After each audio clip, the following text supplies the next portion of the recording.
السلام علیکم ورحمۃ اللہ وبرکاتہ۔ بسم اللہ الرحمن الرحیم۔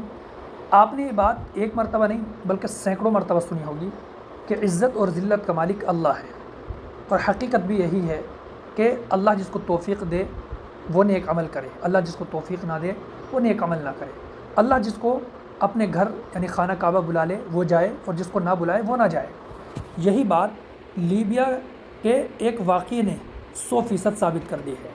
لیبیا کا ایک شخص جس کا نام عامر، وہ اپنے گروپ کے ساتھ حج کے لیے گھر سے روانہ ہوتا ہے، اور جب وہ ایئرپورٹ پہنچتا ہے تو ایئرپورٹ پر پہنچ کر اس کے پاسپورٹ میں کچھ پرابلم آتی ہے، کوئی دقت آتی ہے، جس کی وجہ سے اس کو روک دیا جاتا ہے اور اس کو صحیح کرنے کی کوشش کی جاتی ہے۔ اتنے میں یہ ہوتا ہے کہ اس کے گروپ کے تمام ساتھی ہوائی جہاز میں بیٹھ جاتے ہیں۔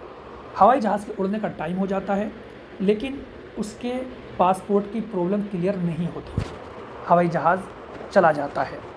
لوگ اس سے کہتے ہیں، جو وہاں کے ایئرپورٹ پر کام کرنے والے، کہ عامر بھائی اب آپ گھر چلے جائیے، آپ کی قسمت میں حج پر جانا نہیں تھا۔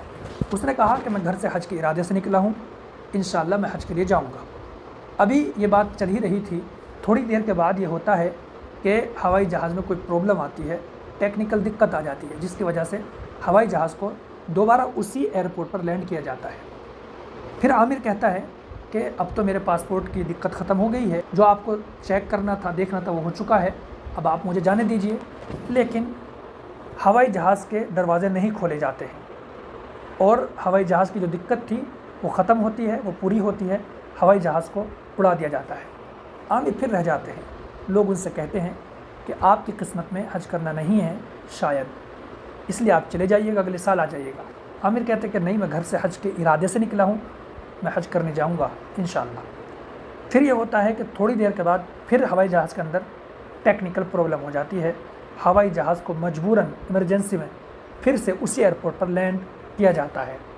اب جیسے ہی اس کو لینڈ کیا گیا تو پائلٹ باہر نکلا، اور پائلٹ نے نکل کر کے کہا کہ ہوائی جہاز تب اڑے گا جب عامر اس میں بیٹھیں گے۔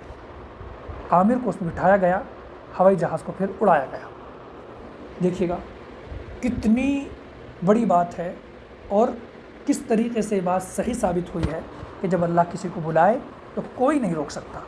یقیناً سب کچھ اللہ کے قبضے میں ہے، سب کچھ اللہ کے ہاتھ میں ہے۔ اس ویڈیو کو دیکھیے گا، یہ بالکل صحیح اور سچا واقعہ ہے، سوشل میڈیا پر خوب وائرل ہو رہا ہے۔ آپ بھی اپنے دوستوں تک پہنچائیے گا، اور دعا کیجیے گا کہ اللہ تبارک و تعالی ہم سب کو حج بیت اللہ نصیب فرمائے۔ السلام علیکم ورحمۃ اللہ۔